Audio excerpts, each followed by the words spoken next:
The ant stared at its reflection in the window. Another summer day spent in the fruitless labor. They would never escape their miserable life here. But then he saw her dancing, and there was something about her freedom, her joy, and her spirit that made him want to break free from his own monotonous existence. He just had to tell her how he felt. He first tried to warn her about the approaching winter. Winter, when all the food stalls will be closed, and they'd have to survive on their own supplies. Supplies that she wasn't helping build, that he wasn't helping build, because she didn't believe in hard work. She believed in living for today. "Hey, you there?" the ant said to her. "You haven't stored any food for the winter, have you? Soon all the food stalls will close, then you'll be all alone." She stopped dancing and looked at him confused. "Winter, what do you mean? Why are you ruining my party? I mean, you'll starve if you don't start collecting food now. It takes time to gather enough food for the winter. Time you've wasted playing around instead of working hard like me." She laughed. "Hard work is for those who aren't blessed with talent. You don't need hard work. You just need skill and a good teacher. That's why I'll dance at the food stalls tonight. With my dancing, I can earn more than all of you ants will earn in an entire year. And then I'll buy us all food for the winter. I'm not like you. I can't stand working hard. There's nothing I love more than sharing food with my friends. So I'll dance, and we'll eat well this winter too." You say that as if it's so easy to find food in the wild. We work day and night to collect as much food as possible. How can you be so carefree when winter is coming? That's called being young and alive, my friend. Something you ants don't know anything about. You should join me sometime. Loosen up and enjoy life instead of just working hard all the time. And what would I do with all the extra food that I gather? My colony needs every single crumb. Every one of my sisters or brothers could die if I didn't bring back enough food. This isn't just a game for me. It's a matter of life and death. Well, I guess some people just weren't meant to have fun. Suit yourself. I hope you're happy when you're freezing out there in the cold. Well, I'll be having the best time. I just hope your colony doesn't break apart without me. I'm sure you'll manage." And with that, the grasshopper went off to dance at the food stalls. All through the warm summer, the ant kept working.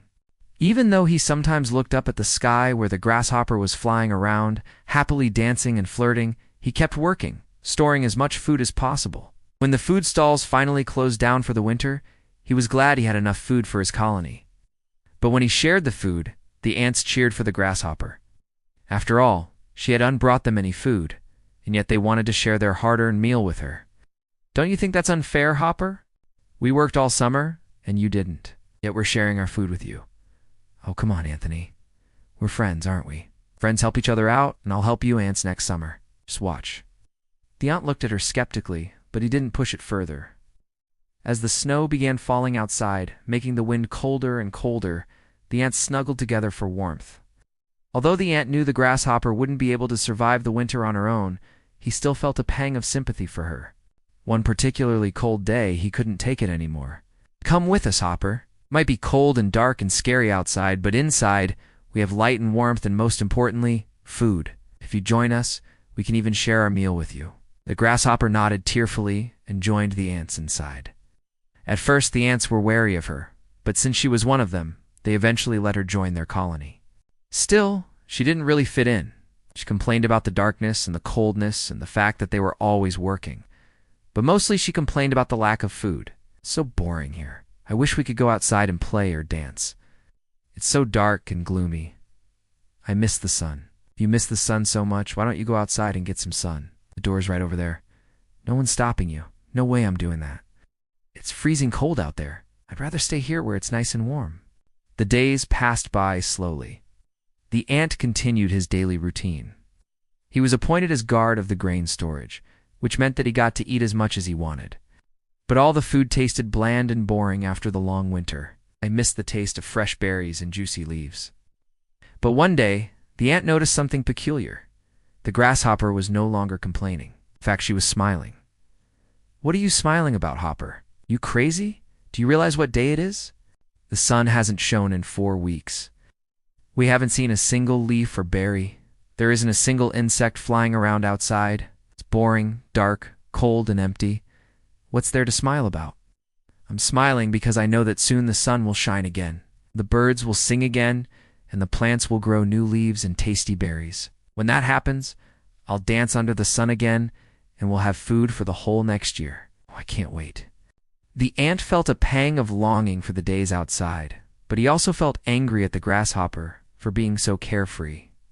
Now that the weather was getting warmer, she was already planning to dance at the food stalls again. Are you serious? You want to go back to dancing when we have barely survived the winter? I had to watch my colony suffer and slowly die while you were off dancing and flirting? How can you be so selfish? Because I like to live, Anthony. Because I like to feel the sun on my face and the wind in my hair. Because I like to laugh and dance and flirt. That's how I like to live. It's not selfish. It's brave. It takes courage to be happy when the world makes you suffer. It takes strength to keep going when everything seems pointless. It takes will to dream of a better tomorrow, when today is so dark and hopeless. I have all of that. But you, oh my friend, you are weak. The ant froze. For once he couldn't come up with a clever comeback, and he knew deep down that she was right. Why do you care so much? What does it matter if some of them die? They're just ants anyway. You're just an ant too. Yet you care as if they're your family. They are my family, and it matters. It matters very much. But maybe you're right. Maybe I am weak. But what's wrong with being weak? Weak people need to rely on others. Yes. Right. But strong people, well, they're only strong because they don't care about anyone but themselves. They protect themselves, but they're unable to protect others. They don't need anyone, but no one needs them either. Strong people like you are the ones who are truly weak. You don't understand the importance of community, of kindness, of compassion. You're scared of being vulnerable, so you pretend to be strong. But true strength comes from being willing to rely on others, from being willing to open yourself up to the possibility of loss, because that is what allows you to experience real love and connection. That is what makes life worth living. It's not just surviving, but truly living. As the days grew longer and the sun shone brighter, the ants started spending more and more time outside. They began exploring the fields and forests surrounding their home. They discovered places filled with delicious food that they had never noticed before. Some ants even started bringing back flowers to decorate their nest. And when the first berries ripened, the ants asked the grasshopper to teach them how to dance so that they could too dance and celebrate the beauty of life.